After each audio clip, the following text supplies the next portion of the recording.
Ce type est une nullité, que ce soit sur le plan humain ou professionnel. Parce qu'il a peur. Peur que ça lui arrive. Je rappelle que le sondage afin de savoir si Gilles Verdez est-il une serpillière, oui ou non, est toujours en cours. Tu pourras retrouver celui-ci dans l'onglet Communauté de la chaîne. Salut mon lapin et bienvenue pour cette nouvelle vidéo. Et désolé pour la tête de déterré, je suis quelque peu fatigué. Mais comme tu peux le voir, ça ne m'empêche pas de tourner une vidéo. Non, ça ne m'empêchera pas d'être au rendez-vous. Je suis ton plus fidèle ami. Je suis d'ailleurs ton seul ami. Je me permets de te le dire. Aujourd'hui, je vais revenir sur la vidéo de la semaine dernière, concernant Gilles Verdez, puisque celui-ci a encore menti. En même temps, on commence un petit peu à avoir l'habitude. Et si j'ai le temps, au pire, je ferai ça dans une autre vidéo, j'aborderai également un point assez sensible, étant donné que je suspecte Gilles Verdez d'être un pédophile. Ah bah tu me connais maintenant, je vais droit au but. Mais avant de démarrer, je te rappelle une fois de plus que je suis quelqu'un d'extraordinaire et je pense le prouver une fois de plus avec ce genre de contenu. Je t'invite donc à liker la vidéo, la commenter si tu n'as rien à dire, 1, 2, 3, 4, 5, 6 ou je t'aime Captain. À la visionner d'un bout à l'autre en une seule fois s'il te plaît. Le temps de visionnage, le watch time, je te l'explique à chaque fois. À t'abonner si ce n'est pas déjà fait et à activer cette petite cloche de merde.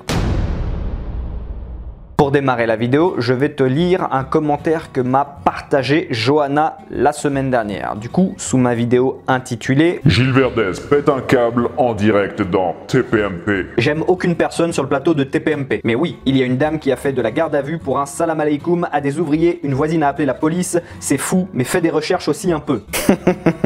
Johanna, combien de fois j'ai déjà dit dans mes vidéos de ne pas carburer à l'émotion? C'est le meilleur moyen de dire des conneries, puisque, ma chère Johanna, je me permets de te retourner le compliment.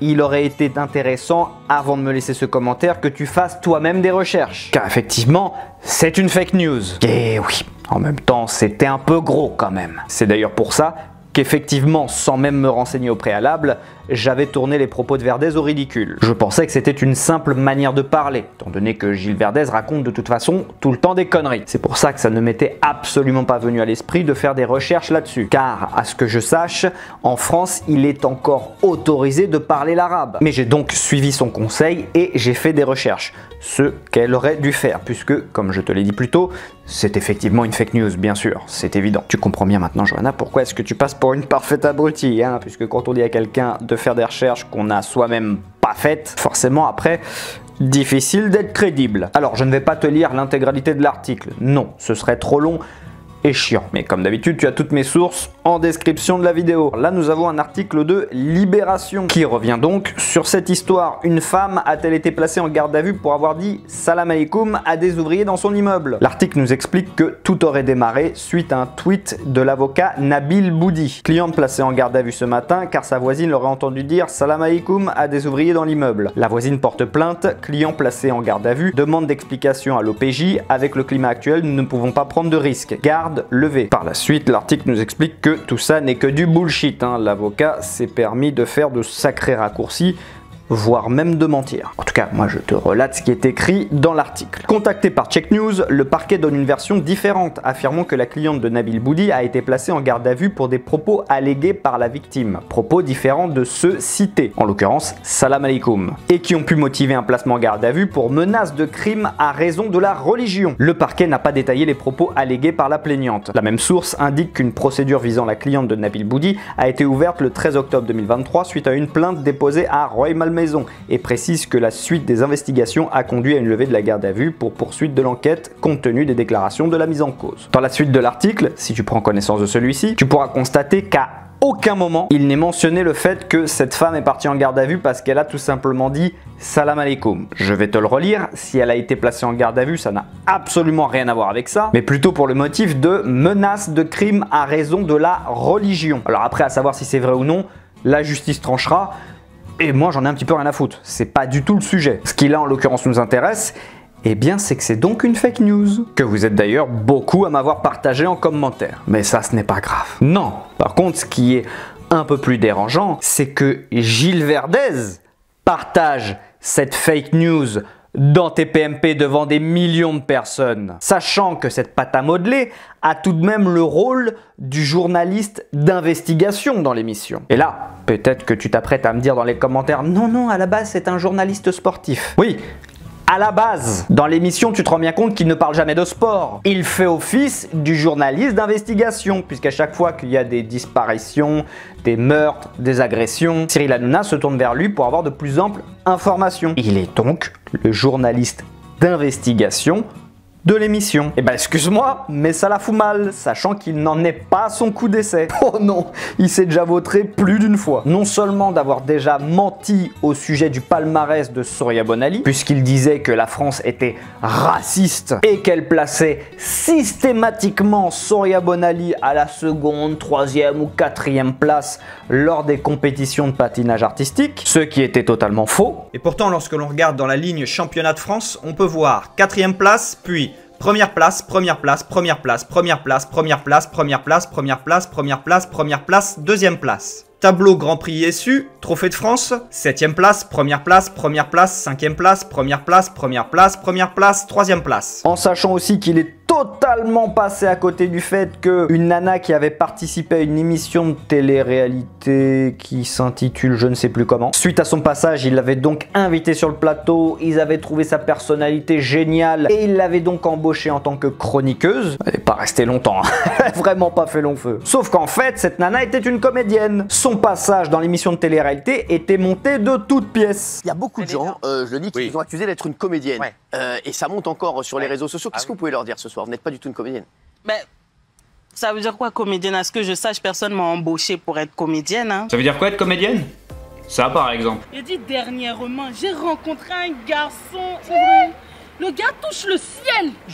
J'avais vraiment un truc important à vous dire. Hein. Il fallait que vous soyez à l'heure, mon frère. Moi, je ne suis pas devant toi. Oui, mais je suis là. Et au masculin, ça donne comédien. C'est ça. Chérie. On va mourir ça. Oui, bébé.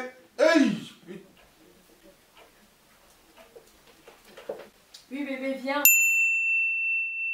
Ah, la boulette! Nous avons donc avec cela la preuve que ces deux-là sont bel et bien des comédiens et qu'en plus, deux comédiens qui se connaissent. Donc même là, tu peux pas faire genre, effectivement, c'est vrai qu'à la base je suis comédienne, mais je ne le connaissais vraiment pas. Et le mec pourrait rétorquer la même chose vis-à-vis d'elle. Mais là non, puisqu'on a vu que vous avez joué dans la même web série. Et donc maintenant tout juste impossible de nous faire croire que tout ça n'était pas monté de toutes pièces. Mais ça, notre grand journaliste d'investigation Gilles Verdez, ça lui est passé 10 km au-dessus. Puis là, il nous partage une splendide fake news. Bref, autant te dire qu'en tant que journaliste, c'est une vraie bouse. Là, je n'ai cité que 3 exemples, mais il doit y en avoir tellement plus. Tellement plus. Ce type est une nullité, que ce soit sur le plan humain ou professionnel. J'ai horreur des gens qui mentent afin de justifier leurs propos. Et Gilles Verdez passe son temps à mentir dans l'émission. Constamment. Et c'est lui après qui se met en position de moralisateur, qui se permet de juger les autres à coups de bien-pensance immorale, immonde et dégueulasse. Et c'est pourquoi maintenant, je vais rebondir sur le fait que je soupçonne Gilles Verdez d'être un pédophile. Alors attention, je précise bien évidemment que ce n'est que mon avis. Ce n'est que mon opinion, je n'affirme rien. J'ai pas envie qu'on m'attaque pour diffamation. Tu me diras, c'est pas avec les 1500 vues que je vais faire que... Alors, pourquoi est-ce que je dis ça? Depuis le temps, n'as-tu pas remarqué que toutes les personnes se disant de gauche, et en particulier d'extrême gauche, du côté de la morale, de la bien-pensance, passant leur temps à juger les autres, à se croire au-dessus de tout le monde, à se prendre pour la vertu incarnée, sont toujours ceux qui ont le cul le plus sale. Alors attention, à droite, c'est de la merde aussi. Encore une fois, ça n'est que mon avis. Il est vrai que moi et la politique, ça fait deux. Oui, je n'y crois pas. Pour moi, tout ça n'est que de la fumisterie. Ce ne sont tous que des carriéristes. Donc on est effectivement sur 2 paquets de merde, mais il y en a un qui est un peu plus lourd que l'autre tout de même. À droite, en général, c'est plus des affaires de fraude fiscale. À gauche, en plus des histoires de pognon, eh bien c'est toujours de ce côté-là qu'il y a des histoires de viol et de pédophilie. Personne n'a oublié, encore récemment, l'affaire d'Adrien Quatennens qui frappait sa femme. Donc moi aujourd'hui, je me méfie énormément des gens qui se disent emplis de vertu et qui nagent dans une extrême bien-pensance. Mais ce n'est pas tout. Ça ne t'a pas échappé que dans l'émission, Gilles Verdez passe son temps à ne condamner personne. Il est constamment du côté des criminels. Il prend constamment leur défense. Il refuse de nommer les terroristes, les nazis et les pédophiles de monstres. Pourtant, c'est ce qu'ils sont. Lorsque tu commets un crime, tu es donc un criminel. Donc lorsque tu commets un acte monstrueux, tu es donc par définition un monstre. Mais ça, Verdez refuse de le faire. Non, puisque selon lui, il nous avait bégayé une sorte de mandarin qui expliquait que ce serait les sortir de leur condition d'être humain. Mais en même temps, Verdez, on n'est pas dans un film là ou un dessin animé. Parce que dans ton imaginaire, Verdez, c'est quoi un monstre? Un truc avec des grandes dents qui mange des gens? Ça n'existe pas. Un monstre dans la vie de tous les jours, c'est quelqu'un qui a donc commis un acte monstrueux. Mais ce n'est pas tout. Rappelle-toi que Gilles Verdez, suite à la diffusion d'un reportage qui revenait sur une prison pour pédophiles dans le sud de la France, prison dans laquelle ce sont les détenus eux-mêmes qui ont la clé de leur cellule. Ils peuvent tranquillement aller se promener, sans menottes, sans rien. Et ça, Gilles Verdez avait trouvé ça génial, puisque ça évite donc que les pédophiles se fassent agresser dans les prisons traditionnelles. Eh bien, excuse-moi, mais si après l'énonciation de tout ça, tu commences pas à te poser la question, est-ce que Gilles Verdez a pas un pet au casque? Alors, c'est peut-être pas la pédophilie. Moi, je pense quand même qu'il y a un truc louche avec ça. Mais si ce n'est pas ça, il y a quelque chose d'autre. Mais pour moi, Gilles Verdez cache quelque chose. Je te rappelle également que ce type refuse que l'on foute les squatteurs dehors. On ne peut pas se faire justice soi-même. Mais à ton avis, pourquoi? Parce qu'il a peur. Peur que ça lui arrive. Donc, s'il se fait choper demain pour pédophilie par exemple, au moins il sait qu'il pourra aller dans une prison spéciale pour pédophiles. Donc il ne se fera pas agresser. Un peu à l'image des politiciens qui, étonnamment depuis des dizaines et des dizaines d'années, ne sont pas plus fermes avec l'évasion fiscale. Au cas où ils se feraient eux-mêmes choper. C'est pour ça qu'il est aussi souple avec la délinquance, puisque comme ça, s'il se fait choper, pour moi, ce type a quelque chose à cacher. Peut-être pas de la pédophilie, ok, mais il y a quelque chose. Pour moi, ce mec n'a pas le cul propre. Oui, c'est un déchet, c'est une serpillière. Effectivement, il a des idées, des opinions à chier. Mais je pense qu'il y a autre chose derrière ça. Je pense que le mec a réellement de sérieuses casseroles au cul.